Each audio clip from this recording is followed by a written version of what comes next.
Good morning, everyone. Good morning. I'm Andrew Tisch. I'm the former vice chair of the board of Cornell University, and I'm so delighted. Thank you, Madam Speaker. I'm so delighted to welcome you to the second gathering of the nonpartisan Cornell University Institute of Politics and Global Affairs. Many universities have Institute of Politics, including lesser places like Harvard and Georgetown and the University of Chicago. The Cornell University Institute is the only model in New York, in the New York metropolitan area, and it has an even broader mission, which is extended to understanding emerging geopolitical affairs. Its goal is to provide the highest level political content with prominent speakers. Obviously, we have the most prominent today, conferences and global travel in a nonpartisan manner. Today's event, featuring the perspective of the Speaker of the House of Representatives, is the perfect encapsulation of that effort.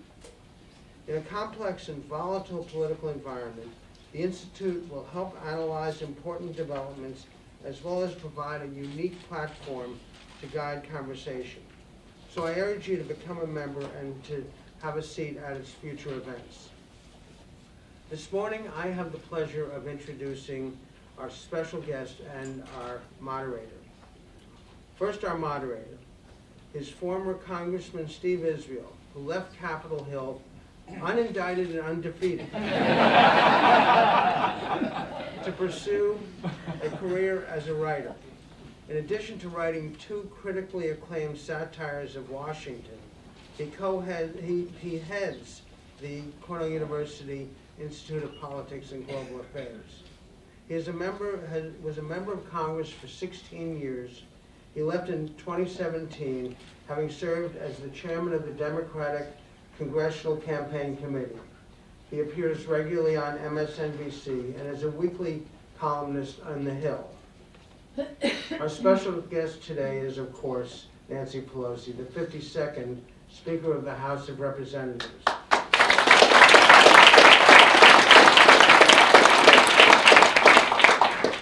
The Speaker made history in 2007 when she was elected the first woman to serve as the Speaker of the House. Now in her third term as Speaker, she has made history again when in January 2019, she regained her position, the first person to do so in more than 60 years. For 31 years, Speaker Pelosi has represented California's 12th district in San Francisco. She led the House Democrats for 16 years and has served as House Democratic Whip. Under her leadership, the 111th Congress was heralded as one of the most productive Congresses in history by congressional scholar Norm Ornstein. President Barack Obama called Speaker Pelosi an extraordinary leader for the American people. And the Christian Science Monitor wrote, "Make no mistake, Nancy Pelosi is the most powerful woman in American politics and the most powerful House Speaker since Sam Rayburn a half century ago." Speaker Pelosi is a friend of long standing, and she was a contributor to the recent book that Mary Skafidis and I recently wrote about immigration. She is a tenacious advocate, a true patriot, a proud spouse, parent, and grandparent, and a good friend. Many, including me, consider her to be the most powerful woman in the world. Who says you can't have it all? Anyway, let's get the program going. So first I'd like to introduce Congressman Steve Israel. Thank you very much. Thank you. How about a big hand for Andrew Tisch, a remarkable leader in New York and the business community, and particularly at Cornell. I also want to acknowledge a member of the Cornell University Board of Trustees, Martin Scheinman, who's here with his wife. Marty, there they are. And of course, somebody we all know and love, Dick Ravitch, who was with us, who's the chairman of Board of Trustees, the Institute Board of Trustees. Also want to acknowledge former Congressman George Hochbruckner, who's with us. I refer to him as Congressman. One of the things I learned when I left, I had this, when you go to Congress, you have an orientation. When you leave, you have a disorientation. You meet with the Sergeant at Arms, and they told me, and I know that Congressman Hochbruckner appreciates this, that although you have left Congress, you get called Congressman for the rest of your life. I told him, had I known that 16 years ago when I was elected, I would have left 14 years ago. It's easier. Maybe not. Speaker, let me just do a little bit of housekeeping, first of all, to the students and faculty at Cornell's Ithaca campus and alumni around the world. Welcome. This is being live streamed to Ithaca and on various platforms that reach Cornell alumni. So we want to welcome our friends, our students, our faculty, our alumni to this program. I'm going to have a conversation with the speaker for about 30 minutes, and then we're going to open it up to your questions and answers. We're going to wrap promptly at 11:30. So I just want to get that housekeeping out of the way.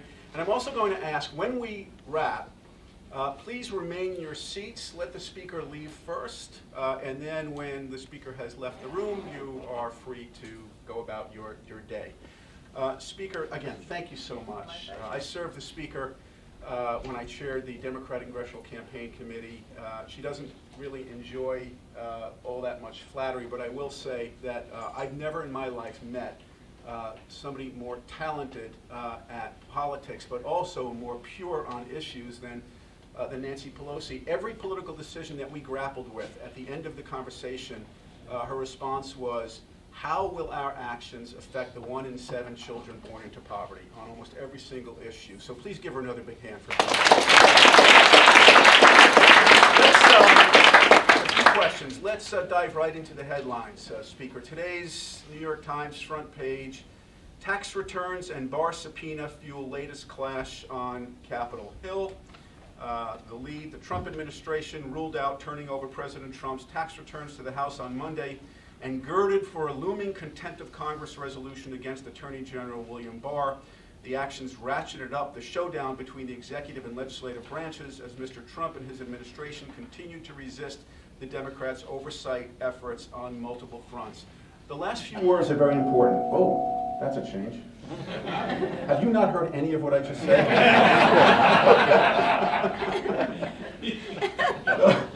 Those last few words are very important. The Democrats' oversight efforts on multiple fronts. Congress does have a constitutional oversight responsibility. It is a co-equal branch of government. How do you conduct oversight in this kind of climate with the Trump administration? Well, that's how you want to start the morning. Well, first let me thank you for the invitation to be here. And Tish, thank you for your kind words. Marty, because of Marty, I spoke at, it wasn't a commencement address, it was a convocation address, right, at Ithaca a number of years ago when I was speaker before. So it's great to be back into the Cornell family. Thank you, Dick Ravitch, for your leadership in that regard. And to all of you. I think it's, now that you can hear what we're saying, may I say how important it is that Steve Israel is leading the way here, because he understands the policy, cares deeply about it, and knows so much about it, is politically astute, and that's why he did such a great job with the Democratic Congressional Campaign Committee, and cares about the American people. So again, here we are. Now, do you want me to say all that again, Steve? And the course of the day, the morning, I'll say more about Steve Israel, but I do want to once again say how happy I am to be back in the Cornell family after having delivered an address at a graduation a number of years ago. Thank you, Marty, for that opportunity. When I came in today, the first sight that I saw was Steve Israel's new baby, Jacob, and how wonderful it was. Just congratulations to you and to your family. Grandson. Yeah. What did I say? You said baby, which could lead some people to... Nobody thought that. And this is why you never win an argument. Beautiful grandson, Jacob. And of course, all of our discussion is about the future. It's about our children and their aspirations. And to your question, we have a responsibility to our founders, to their vision for our country. And their vision was not to have a monarch, but to write a brilliant constitution which was about co-equal branches of government, separation of powers, and a check and balance of one branch on the other. And that is our constitutional responsibility. So when we take our actions in these days, it's about legislating and investigating. We have, again, a constitutional responsibility to the oath of office we take to protect and defend the Constitution. But it's also about legislating at the same time. We want to move forward with health care and building the infrastructure of America and honest government and our for the people agenda. But bringing the two subjects together, it's about honoring the vision of our founders and the aspirations of our children. We have this responsibility to our Constitution and to the future. If we were not to do these investigations, we would be delinquent in our duties. And oversight is a very important part of the congressional responsibilities. Article 1, the legislative branch, the first branch of government. Right, Bernard Short's my friend. We had this conversation again and again. Thank you for being here this morning.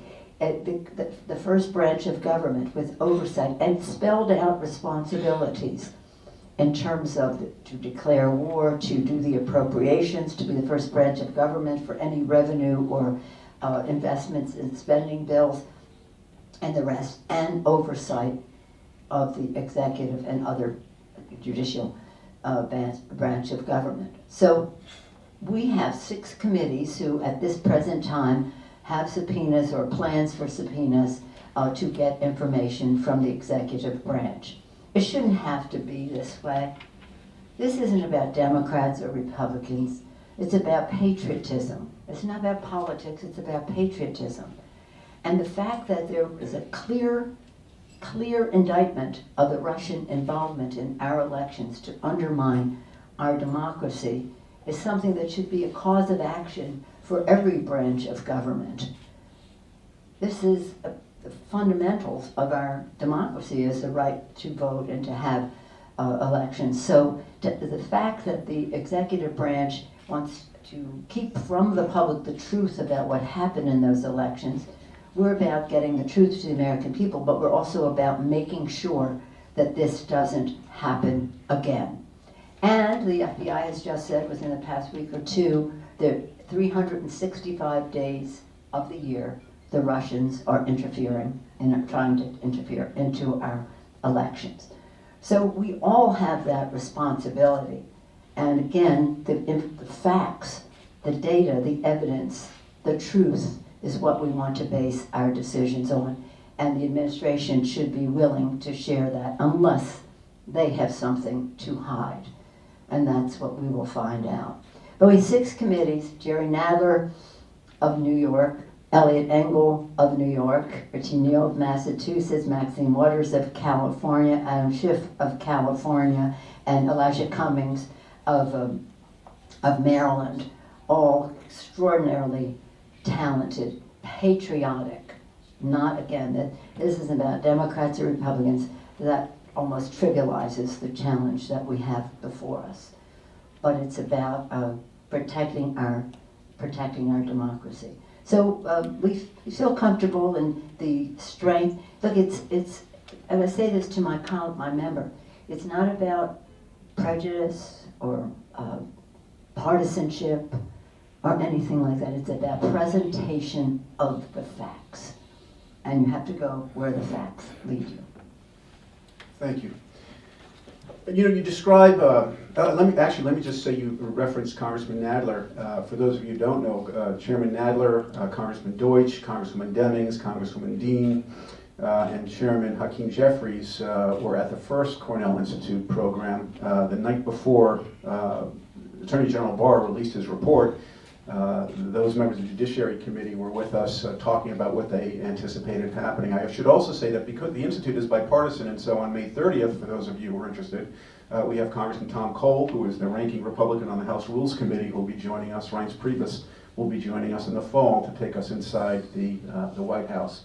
Variety of opinions, but democracy does best when we process a variety of opinions, and that's what this institute is about. It is about higher and respectful discourse. It is hard to have high and respectful discourse in an environment that is as volatile as the one we have now. It is a challenge. The country just seems so polarized and seems to be cleaving apart. You were the speaker in other volatile times. You were the Speaker of the House with President George W. Bush when we had an economic meltdown, unpopular war in Iraq. You were Speaker of the House for 2 years under President Obama when we had the volatility of the Affordable Care Act, the politics of the volatile politics around the Affordable Care Act, the election of a Tea Party Congress, and now you're the Speaker of the House in this volatile times. So how would you contrast those volatilities? How would you contrast the volatility in the Bush administration, volatility in the Obama administration, and the volatility that you face now as Speaker with Donald Trump in the White House? Well, the main difference between serving as Speaker, I served in the minority and majority, both with President Bush and with President Obama. The main difference is that President Bush and President Obama believed in governance, and governance and science. So if you don't believe in science, data, truth, fact, and you don't believe in governance, then it's very hard to have a negotiation. And so that would be the major difference. Now, I disagree vehemently with President Bush on the war in Iraq. In fact, I was the Adam Schiff of that time. Not as good as Adam Schiff, but I was the top Democrat on intelligence, and I saw that there was the intelligence did not support the threat that was being contended by the administration, and I said that. The intelligence does not support the threat. They said, are you calling the president a liar? I said, I'm stating a fact. And as you know, it didn't. And in the House, overwhelmingly, the Democrats voted against the war. Senator Graham, who was the top Democrat in the Senate, Graham of Florida, he came to the same conclusion. It just wasn't there. And he voted no on the war, but many of the Democratic senators voted for the war. So we had that difference, but in the House we made a clear statement. So that was not a barrier, though, to our working with President Bush on other issues. And I think that's an important point to make. We worked together to pass the biggest energy bill in the history of our country, like taking tens of millions of cars off the road by raising the emissions standards and doing other things. He wanted nuclear, I wanted renewable. We had a big signing ceremony. Along came Japan, so much for the nuclear, and we got our renewables, and so we'll see what happens with nuclear as we go forward. And then we had the big issue, of course, was the TARP, which was terrible, and it resulted from Bush policies, from no intervention, no supervision, no regulation or anything. And here we have this meltdown of our financial institutions, and if you want, we can talk more about that. However, we worked together to pass TARP. It was his problem, created by the Bush administration, but that didn't mean we wanted it to fly there. And quite frankly, I think passing the TARP bill was probably the most horrible for Democrats, because the Republicans never really came through with their votes. It looked like a Democratic initiative. It was about our economy, but you could not convince Main Street that it wasn't just for Wall Street. So in any event, we had our differences, but we worked together. I don't remember that much turmoil during the Obama administration. I thought it was all great. You mean after, Yeah. when the Republicans stated. Now, here we are today in this wonderful place, abandoning partisanship, talking about our patriotism and the rest. And when President Obama became president, we had the majority, passed many good things. When the Republicans took over, the first thing that Mitch McConnell said is the most important thing we can do is make sure this president does not succeed. Well, that's just an really un-American statement to make. Today, on the floor of the House, of the Senate, we're not in session, well, we'll be in session later today. On the floor of the Senate, Senator McConnell is reported to be saying, doesn't matter to hear from Mueller, case closed. Case closed. No, I don't think so. I don't think so. But it's that same mentality that is just not about doing the right, getting results for the American people. But it's who he is. And no, I know this is a nonpartisan setting, but just as a matter of observation, that's just not a fact. The case is not closed. And let me just say this. My husband is a lovely man, and for some reason he gets Republican solicitations. I don't know if it's zip code or occupation or whatever it is. And Dennis, you know Paul well, so he gets this solicitation last week or so from Mitch McConnell, describing himself as the Grim Reaper. Now imagine if you were running for office, would you describe yourself as the Grim Reaper? He was going to kill every bill that came from the House, a Senate graveyard. Well, I have news for him. These bills are alive and well in the public mind, whether it's about gun violence protection, whether it's against equal pay for equal work, whether it's about Violence Against Women Act, whether it's a net neutrality legislation, whether it's an HR 1 to reduce the role of money in politics, whether it's about climate action now, it's about equality, with our Equality Act and discrimination against LGBTQ folks in our community, whether it's about infrastructure that we're working with the president on. These are alive and well. We strove for our priority issues to be those who had broad public support in a nonpartisan way. So Grim Reaper, this is not, we have bad news for you. We have good news for the American people. So it is different because this Trump administration, again, I don't know if this is too partisan to say, but they just don't believe in governance. And President George Washington cautioned against political parties that were at war with their own government. Does that sound familiar to you? And that's just most unfortunate. They're saying that Medicare and Medicaid and raising the minimum wage are acts of socialism. No, they're not. They're about fairness in our economy. And so that's the fight that we have. But if you want, why don't you pursue, we're going to hear from the audience? Yes, we will. With about 10 more minutes of questions, and we're going to open it up.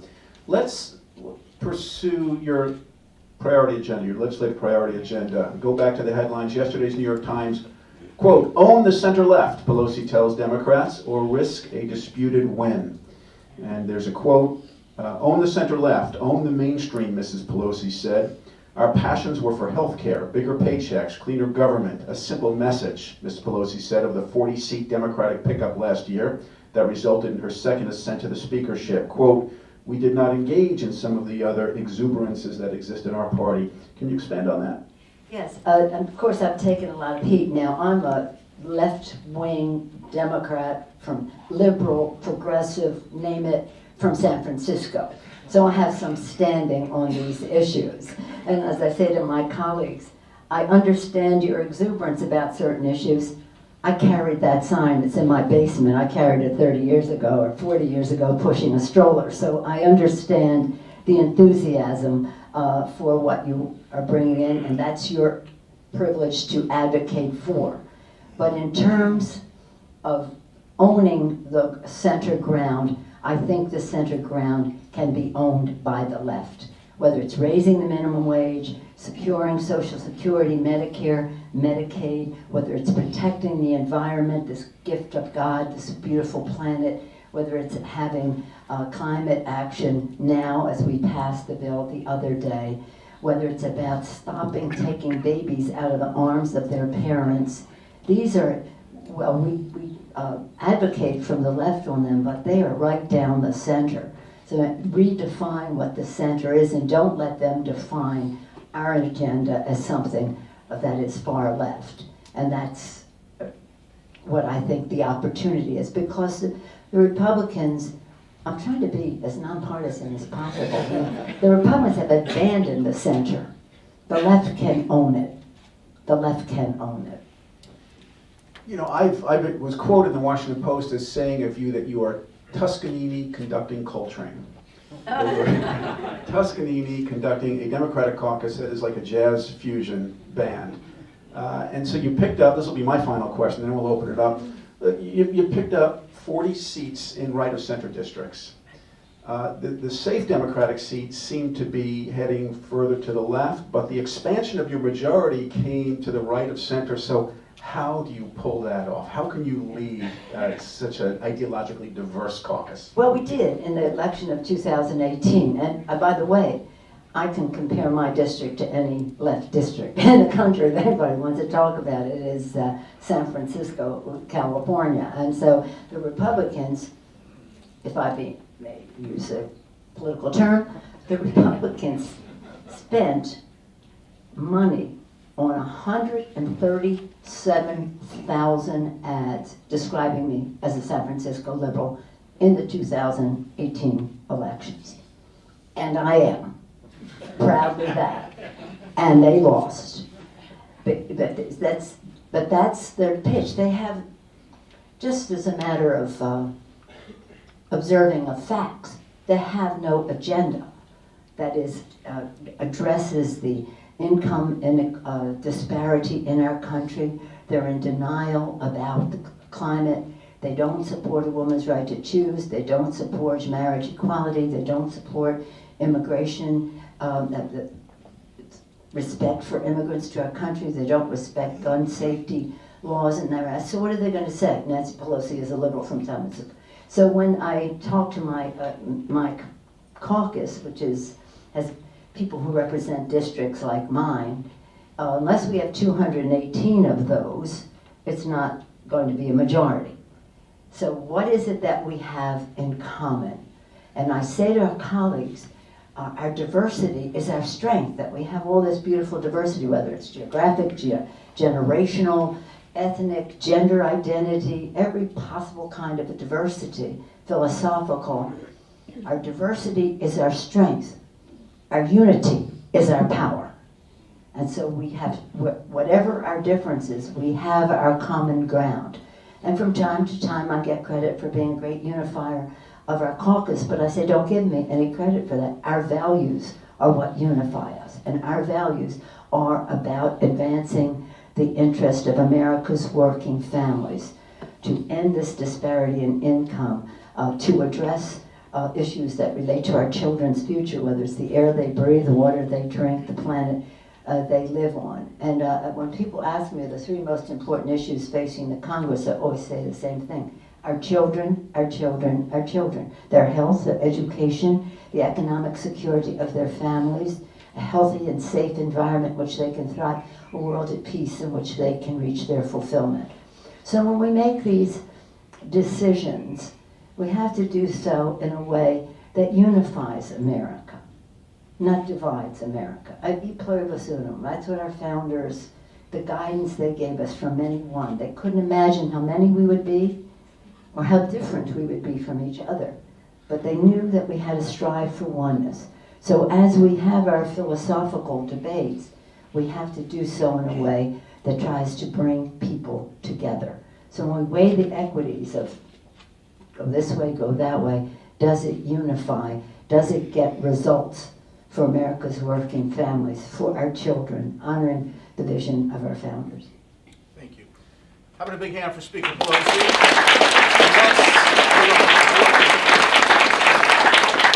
have a handheld mic. If you have questions, raise your hands and I will acknowledge. Yes. Madam Speaker, I applaud your leadership, your savvy leadership, your focus on the 2020 election. You feel a butt coming on? Yeah. Sorry, but I do want to focus for a minute, as you say, on the children. Yeah. You know, I'm pleased to hear you say that we need to focus on the investigations where the facts lead us. possibly a censure resolution, you know, maybe the I word, dare I say. But I want to focus on what you said earlier. You said T, and I can't say his name, is just not worth it. But what about our democratic institutions and the rule of law, and what, God forbid, and I mean God forbid, we lose the battle and lose the war, including the 2020 election, what precedent do we set for future presidents? And more importantly, to your point, what precedent and what message do we send to our children and our children's children? Well, I thank you for that, the T and the I, and you did say censure. I do think it is important for us to hold the president accountable. If he were a Democratic president or if he's a Republican president, we take an oath of office to support and defend the Constitution of the United States. There are a number of ways to do that.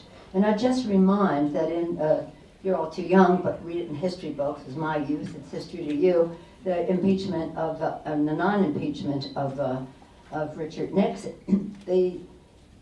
That moment of truth came after months and months and months of investigation. And then the facts were so clear. What's different now from then is that the Republicans are just probably never going to vote for impeachment for this president. But we'll see as the facts become clear. But it is, don't tell anybody I told you this. Trump, I use his name, Trump is goading us to impeach him. That's what he's doing. Every single day, he's just like taunting, because he knows that it would be very divisive in the country, but he doesn't really care. Just wants to solidify his base. That might have been too political, so criticize me for that. But that's what it is. So we can't impeach him for political reasons, and we can't not impeach him for political reasons. We have to see where the facts take us. I was for 7 years on the ethics committee. Oh my gosh, I paid my dues to the Democratic caucus there. That was brutal. But we were trained. It's the facts and the law, and in our case, the rules of the House. No hearsay, personal opinions, or anything else. It's the facts, and in this case, the facts and the law. And that will take us to the place that we need to be. Actually, it might be interesting to note that in the impeachment, articles of impeachment for Richard Nixon, Article 3 was that he ignored the subpoenas of Congress. That could be part of an impeachable offense. Every day, he's obstructing justice by saying this one shouldn't testify, that one should testify, and the rest. So he's making a case, but he's just trying to goad us into impeachment. And wherever you go, I say to my colleagues, whatever it is, be ready. And whatever it is, we'll be ready.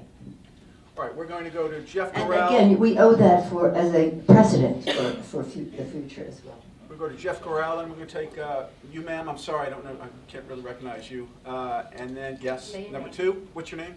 Andrea Weiss. Andrea. Very good. Okay, so we'll go to Jeff, Andrea, Dick Ravitch, and then we're going to work our way back here. And I'll try to be briefer in my answers. Jeff? I agree with you. He's trying to goad you into impeaching it. But I've met with maybe a dozen of your members who come to me for you know why. And Because you're a nice guy. real estate advice, maybe. Who knows? Your daughter asked me. But I asked them all the same question. I said, when you go to these, when you meet with your constituents in town halls, does anyone talk to you about these investigations and impeachment? And the answer is always the same. Nobody brings it up. So my concern is, how do you deal with the political reality that the vast majority of Americans know who this guy is, know that he didn't submit his tax returns for it, you know, and he got elected anyway. Everybody knows what he is, and they're more interested in, you know, bread and butter issues. What's going to make my life better, my children's life better, and they're just not interested in these investigations. So how do you figure this out? Well, we figured it out in the election of 2018. Thank you Thank you, Mr. Guerrero. Friend. In 2018, I said to the candidates and to our members, don't even mention his name. Because as you said, the people know that they know this isn't right. So why would you antagonize people who may have voted for them? You don't want to just tell them they made a mistake. They don't think that they voted the way they voted. We respect that.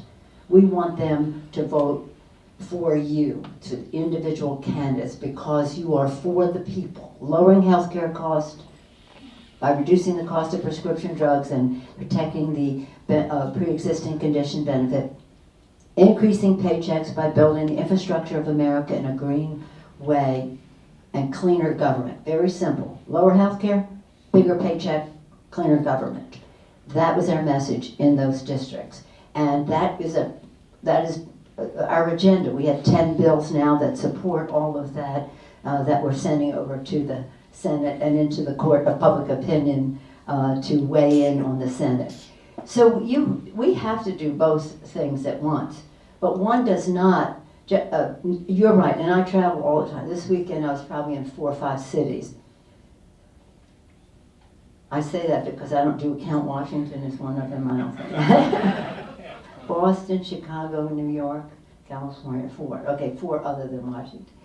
And that people just want to know, what are you doing to help my family succeed? And that is the unifying factor in the Democratic Party. We are there to help working families in our country succeed.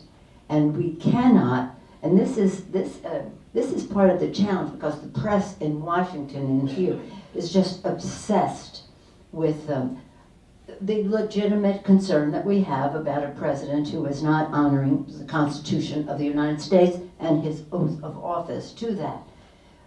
So, for example, last week when Barr was testifying in Congress, that same day, not telling the truth to Congress, that same day he was pressing the administration's case to completely eliminate the Affordable Care Act. So there's a connection between special interest and power and what they are doing. The next day we pass the Climate Action Now. That same day the president changed all the rules that President Obama put in for offshore determining how you can do oil drilling in our country. So they're doing terrible things to our country, to our society, to our economy, to our atmosphere, to our health, but they're getting the benefit of just getting accused of lying to Congress. So that's not a big deal to them, but it is a big deal to us. So the American people expect us to honor our responsibilities to the Constitution, but they want to see results for them. And we want to show them that there's a connection to their power, to their special interest agenda into reducing governance. The only governance that they're interested in is in your personal life, if you're a woman, have a right to choose, or if you are a marriage equality person. Then governance is a big deal to them. Okay, Ms. Weiss? Yep. Thank you. Good morning, Madam Speaker, and thank you for this engaging conversation and your leadership in Washington. Based on the events of the last week or two, it seems that the Congress is going to have to fight for its right to have basic oversight over the executive branch in the courts. And I say that based on Trump's statement that he's going to defy subpoenas, Barr's defiance of a subpoena, Mnuchin's defiance of a mandatory request for tax returns. So it seems you'll be fighting in the courts. And my question is, do you think that the House would be more successful in litigation in the courts if it opened a formal impeachment inquiry? And I know that you have been very cautious about impeachment, and I'm not suggesting that the House now file charges. But do you think you would have better success in the courts if you said this litigation is in furtherance of an open impeachment inquiry, or would it make no difference? Well, I appreciate your question, and it is, here's the thing. When we talk about the courts, we have to talk about trying to make accommodation in order for us to have any level of success in the courts. So we are saying to Barr, I have sent him a letter, Chuck and I have sent him a letter, Chuck and I and the 6th chairman have sent a letter, and then the Jerry Nadler, who runs this judiciary now with Barr, his accommodations, and saying that if you don't act by 9 o'clock yesterday morning, that we're going to go to Wednesday to a contempt motion in the committee. Well, they came back and said, let's sit down, and they're going to sit down, maybe they're sitting down right now, with the Judiciary Committee, some manifestation of the Judiciary Committee. So you have to show your willingness to accommodate. But when you make those accommodations, you have to recognize, and if you read Jerry Nadler's statement, you have to recognize that you do need the unredacted Mueller report in order to exercise all of the powers of Congress, including impeachment. So that does help you in the court to say this is a function that we might have to go to and we need the information. Now, they are saying, well, you can't have the information because it's sources and methods and you're endangering sources and methods. We're not endangering sources. I have a longer history on the Intelligence Committee than anybody who's ever served in the Congress. We always protect sources and methods. Well, you're endangering law enforcement activity. No. What are the law enforcement considerations? Let's talk about that. We can have an independent arbiter just say, this should be redacted, this shouldn't. But it shouldn't be an excuse if they're posing it as a reason, because we all want to protect sources, methods, and whatever would endanger litigation. So it is, but you're quite right. The importance of impeachment is that it is what Mueller practically said. You can't indict, maybe you can't indict a sitting president, but the Congress has other options. So we need this information in case we want to exercise other options. To your point, well, we just have to weigh it. You know, we'll see one thing leads to another. One hearing leads to another where they don't tell the truth, you know, more things, and that might take us to a place. But we have to have more, I believe we have to have more information. But our impeachment power is a justification for our getting that information. Do you have I see a young woman right there. Why don't you stand up and ask your We question? have a student? Yeah. All right. What can I do as a middle school student to help our democracy? What can you do as a middle school student to Help our democracy. help our democracy? Is that beautiful? Hooray for you. Tell us your name, darling, and your school. Naomi Schechter, and I go to Bank Street. How good. Lovely to see you. We're honored you're here, and everything we do is about you, about the future, and thank you for also being an inspiration right here. Well, what I always say to young people about all of this is follow your passion. If you believe in this, learn as much as you wish about it so that you can convey to other people that there's a way to be involved. And that you have this vision, this idea that you want to be helpful to save our democracy. How beautiful. Learn some things about what is happening. You don't have to learn everything, just some things about it. Have a plan to have some friends join you in that, because that collaboration is so important. And you can change the world. I mean, just be yourself about what you care about, and have confidence that you're on the right path. And when you show your enthusiasm, other people will be attracted to you for it. But thank you for appreciating the need for every generation to be involved in preserving our democracy. Thank you. Thank you. Dick Ravitch. Madam Speaker, Mr. Chairman. on the issue that you've been talking about, what do your lawyers say about that length of time that the Republicans can keep the challenges to exercise of your subpoena rights, your right to get his tax returns. How long do your lawyers tell you that the Republicans can keep that tied up in court? And do you have clean opinion as to what the outcome's going to be? Because for the perspective of many of us, we want to know whether there will be an indisputable decision at some point prior to the 2020 election that will harm Trump's political position. He's getting very political.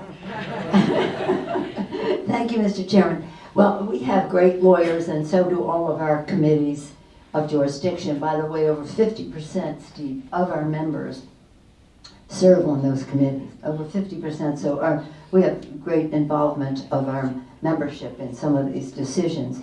And then we have the House Counsel. Now, it's interesting that all of the House councils, whether they're Democratic or Republican, from Tip O'Neill on, have just put out a statement. Now that's Democrats and Republican House councils have put out a statement saying the president does not have a right to spend money that has not been appropriated for. No, we're talking about his, his usurpation of power in terms of building the wall and the rest of that. That's one of the other.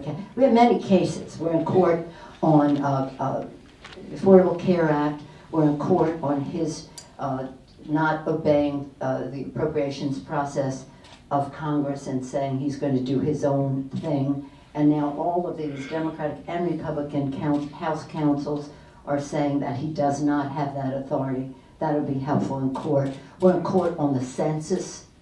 They're trying to have a citizenship which is completely opposed to what our founders had in mind, a citizenship question. So we're in court on a number of things. Some of them will be more readily dealt with on the policy issues. Some of them relating to the separation of powers might take longer. But let me say this, it's hard to tell what the courts will do, especially since he's just appointed two justices to the Supreme Court who share some of his views, sad to say. And that's the power of the presidency, so we should think about that in the next election. It's not just this one person for 4 years, it's judges for 40 years. And then some, across they never retire, when they retire, they're still there. So it's tough. But anyway, we have to make sure, this will sound political, but we have to make sure that the Constitution wins the next presidential election. We can't be worrying about, well, how long is this going to take or that. It'll take as long as it does.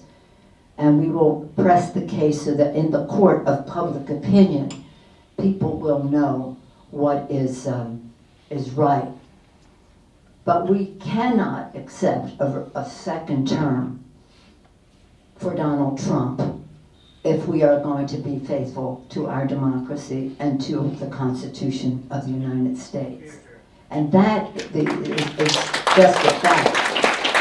So we have to operate on many fronts. We have to operate in the Congress, in the courts, and in the court of public opinion. And we must win the next election.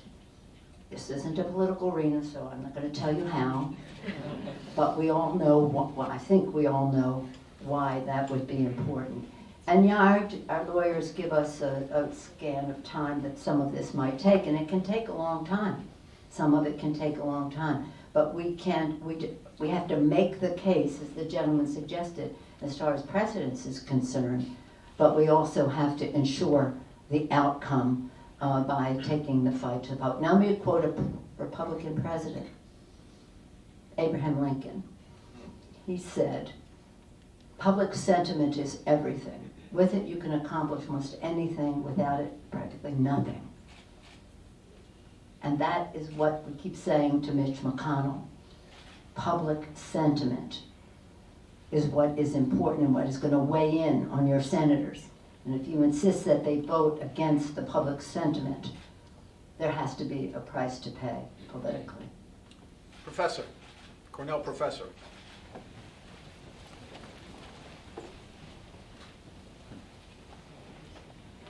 I'm actually faculty in the government department at Cornell. Oh, I can say it's an wow. honor to have you here. Thank you. My honor to be here, thank you. Switching gears What's a your little name? bit. Alexandra Cerrone. I actually teach European politics and fake news at Cornell, so all of this is extremely relevant. But switching gears a bit, voter disenfranchisement is a problem for both parties and generally our democracy as a whole. And these are battles that are taking place both at the national level and at the state level. But these are battles that need to be fought now in anticipation of the 2020 election. And I worry that since there's so much going on, that this is something that's kind of going by the wayside. So what do you think we can do, and what do you think kind of Congress more generally can do to ensure that voters can vote in the upcoming election? Well, thank you so much, Madam Professor. I just came back from Ireland and UK and actually Stuttgart to see our troops, but we were there for the 21st anniversary of the Good Friday Agreements, and of course had conversations with the Brits about Brexit, and don't bother to come see us about a US-UK trade agreement if you harm the Good Friday Accords and do damage to what's happening at the border between Northern Ireland and the Republic of Ireland, just as a European thing. And they had their fake news in their election too with Brexit and the rest. But anyway, we passed H.R. 1. No, let me back up for a second. We won 40 seats in a very, very deeply redistricted, gerrymandered electorate. Very gerrymandered by the Republicans and very voter suppressed. That was not a good atmosphere for us. And we won 40 seats. So we know that if there has to be change there were some extenuating circumstances and difficult circumstances. One of them occasionally lives in the White House, and that helped in the election. But it was about, as I said, don't talk about him, just talk about what you have to, what is your vision, what do you know, how do you plan to do something, how do you connect with the voter, and that's how we won. So we promised during that campaign H.R. 1. H.R. 1 passed the House, we've sent it to the Senate, House Resolution 1, and it is about ending gerrymandering, voter suppression. It's about passing the Voting Rights Act. It's about empowering small donors to diminish the role of dark special interest money in politics. And it is about addressing the election, leading up to election, the mechanics of an election. Now, the Senate says they're not going to pass it, and it's a lot of stuff in the bill, and maybe they're like this, or maybe they're like that. So we're going to be breaking out one piece of it to challenge them, and that is to ensure the security of our elections. Zoe Lofgren, who's the chair of another committee involved, not one of the six, but involved in election integrity, Zoe Lofgren of California is the chair of that, and she is going to be introducing that bill this week. Because the assault, whether it's hacking or whether it's playing with people's minds in terms of how they just campaign, and involvement of the Russians, once again, we have to address that. And we would hope that it would be nonpartisan, that it wouldn't be partisan. Now you heard how the president was casual on the phone with Putin, who he said smiled when he was talking. I don't know what kind of phone they have that he could see him smiling, but he must have been laughing at us. And that's what he interpreted as must have been laughing at us when the subject came up of Russian involvement in our elections. But they were, and they will be, and they are. So this is of the highest priority, and it's not going by the by, but it involves a great deal of technological as well as how can I say, social media sophistication about how to deal with it. But this is as fundamental to preserving our democracy as any subject you can name, is protecting the integrity And that is what we are determined to do. Now, mind you, in the last election, before the last election, the Republicans refused to accept our appropriations for money to the states to protect the integrity of the election. They don't want to investigate or let us know this extent of the Russian involvement in the election. Why? Why? But I do think there are a number of Republicans out there in the public who do care about that, and that public sentiment hopefully will help us get something passed in the Senate. But nonetheless, put it out there with clarity. I mean, maybe H.R. 1, it's fabulous. It has many facets. But putting it out there on its own, you're either for election integrity or you're not. And that's the public debate that we want to have. Let me borrow that for 1 second. All right, so we had a call on audible because the speaker actually has to leave a little earlier than originally anticipated. So I know there are many questions. What's that? Who said? Well, how about we do this? Well, why don't we just stick with the program? Okay. Also a good option. All right, so let's I know Frank Lalazarian has a question. Tom Allen, who is the publisher of City and State, which is our media sponsor, has a question. So why don't you both ask your questions, and then with your consent, you can answer both at once, and we can consolidate. Can you get the mic? Okay, Tom, you go first. Sure. This is a two-part question. How likely do you think a large infrastructure bill is likely to pass, given that the Grim Reaper is in charge of the Senate? And number two, if it does pass, are you worried that that might propel the economy and lead to a re-election of the president? And Frank, can you get the mic over here, please, quickly? Here. And then would you bring the mic to the speaker, please? I have a hypothetical question.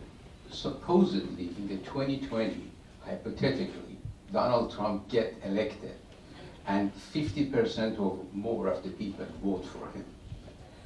Do you think the wish of the people, 50% or more, that get him elected should be honored and allow him to be a president without too much interruption, or not? Oh, I think we have to respect the vote of the people. But let me just say this, and I may stand up so I can see some of you in the back. Winning an election is a decision. You decide you're going to win. And therefore, you make every decision in favor of winning. You know what I'm saying? Nobody understands that better than Steve Israel. And congratulations to you, Steve, and your association with Cornell here. Congratulations to Cornell as well for having you. He's just brilliant. Policy, politics, people. That's what Steve Israel's about. So to your point, no, we respect the vote of the people. I'm not sure that President Trump would have respected the vote of the 2020 election if we had won by a few seats, by a few votes. He would have challenged whatever it is. But that's not who we are. Yes, if he wins. But we have to make a decision that he's not going to win. And that decision sometimes has an unease for some people who may want to go way in one direction or the not, rather than saying we just have to win true to our values so that we can do so many good things for the American people. And again, as a liberal from San Francisco, I can say I can't get any liberal agenda done unless we win right down the middle, in the mainstream, and take our liberal agenda right down the middle. But no, we have to respect the results of the election. I don't believe that he would have, but we have to. In terms of your questions, which are twofold, one about do we think an infrastructure bill will pass, and if it does, are we concerned that it might re-elect Trump? We can't be bothered with that. We have a responsibility to the people to get results for them, to build the infrastructure of our country, to create good paying jobs, to do it in a green way, to protect our environment, to promote commerce, to improve the quality of life of people, and to have workforce development that trains people for these jobs as we go forward. It's really central to having an economy that works for many more people. So people say to me, in fact, don't tell me that I told you this part, but some people have said to me, why are you even talking to him when he's not sending you the data and this or that? And why would you want to give him a victory and this or that? I said, that's what this is about. We're about results for the American people. And if we can have this success with him, because he needs this, you know, the only thing they have succeeded in passing was their tax scam that gave 83% of the benefits to the top 1% of the people in our country, and then increased the national debt by $2 trillion and said we're going to cut Medicare and Medicaid and disability benefits on Social Security to offset that. So that's their success. That was their HR 1. Our HR 1 is to clean up, to have cleaner government. So do I think it's possible? Yes. We had every conversation I've had with the president since his election, 80% of them, let me say, have been about included infrastructure. So he really does want to do this.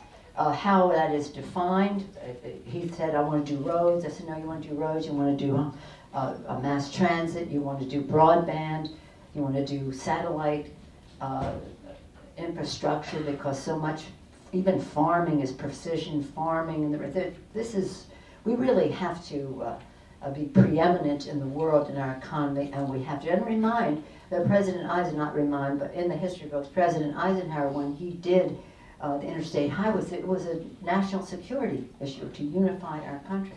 And it was Al Gore's father who introduced the bill, and it was Sam Rayburn and Lyndon Johnson who got it passed. So it was bipartisan then, it should be bipartisan now. So I think it's possible if it's paid for, and that's what we put the ball in the president's court. How would you pay for this? How would you invest in the future for our infrastructure? And if it has proper investments, I think he should be able to persuade the Republicans in Congress to support it. But we can't walk away from an initiative that could be positive for the American people, because it might have some upside for the President of the United States. But let me just say this in as nonpartisan a way as I possibly can, because I do believe that we have to be thinking, again, more patriotically and less political as we go into this election.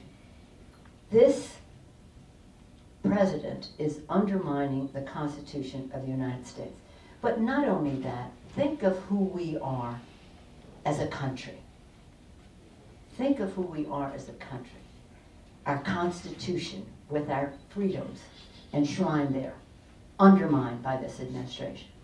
Think of who we are as a people. Where's Andrew? Where'd he go?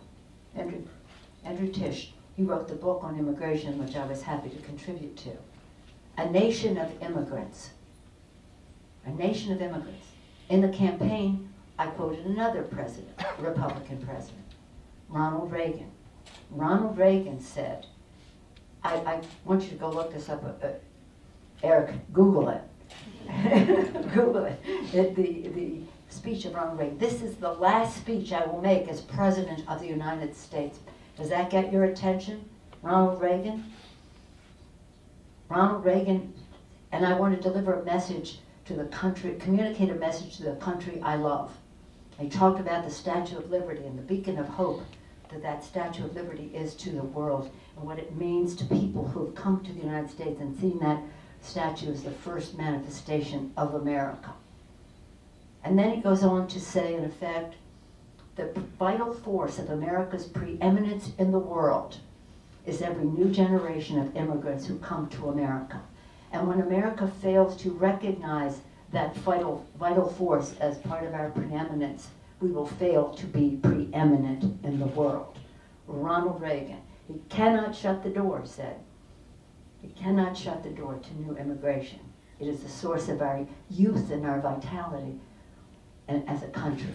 Ronald Reagan, President Ronald Reagan, President George Herbert Walker Bush, President Bill Clinton, President George W. Bush, President Barack Obama, all subscribed to the fact that the constant reinvigoration of America was new people coming with their hopes, dreams, and optimism and determination to make the future better for their families, their courage.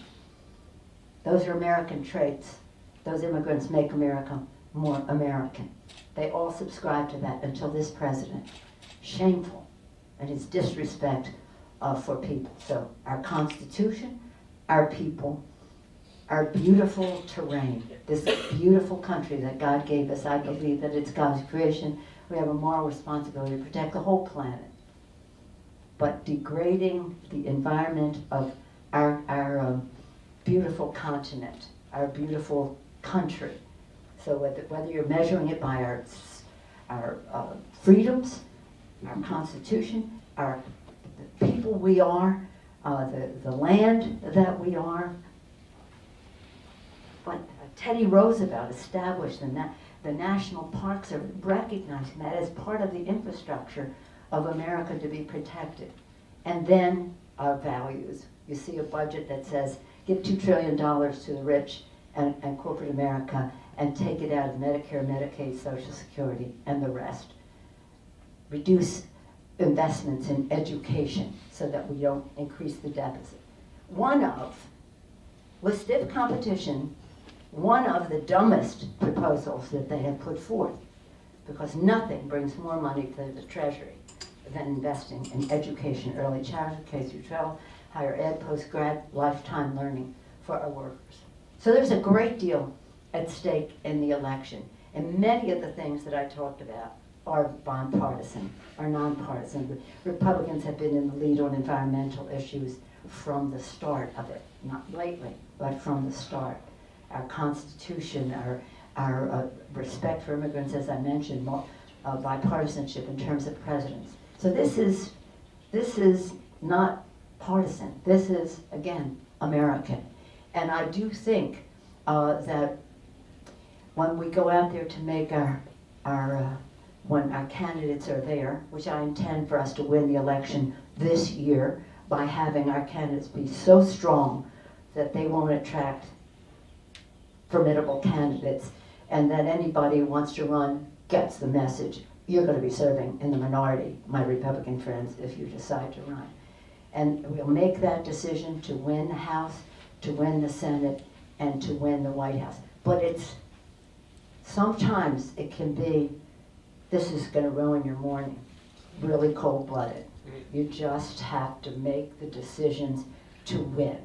And in my 4 cities that I visited, Boston, Chicago, here, and California over the weekend, my favorite button that I saw along the way is Democrat for President.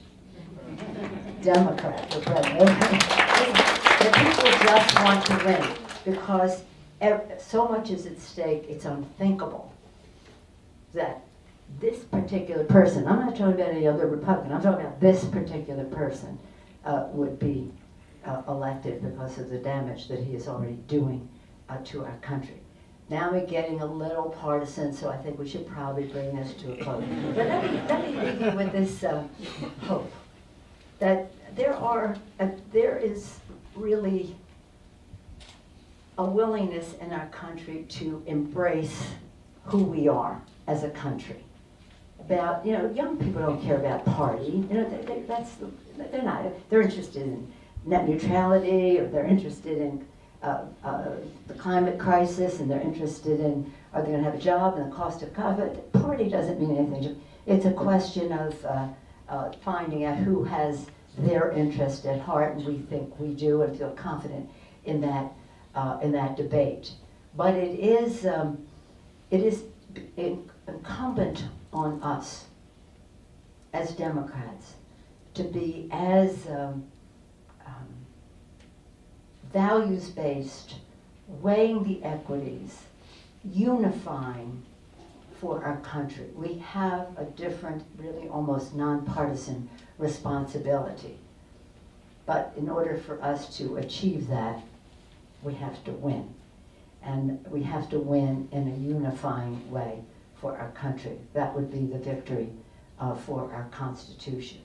So I thank all of you for coming today. I thank Steve Israel for his tremendous leadership. And by the way, Steve, in addition to being chair of the committee, the Democratic Congressional Campaign Committee, was chair of our messaging committee that took us on a path to be very laser-like, jackhammer So in the elections, we're own the ground, not yield one grain of sand, jackhammer in the specificity and clarity of our message, and have the best possible values-based candidates to put forward. So it was enjoyable for me to be with all of you. I thank Cornell for the magnificent academic institution that you are. You beat out Stanford in the New York City thing, okay. Congratulations on that. Mari, you like that, huh? Mari's got her thumbs up on that. And I asked one of the students earlier, what do we call graduates of Cornell? He said, Cornellians. I said, well, like an animal or something. Go Bears or something. What did he say? Go Big Red? Go Big Red. Go Big Red! Or blue.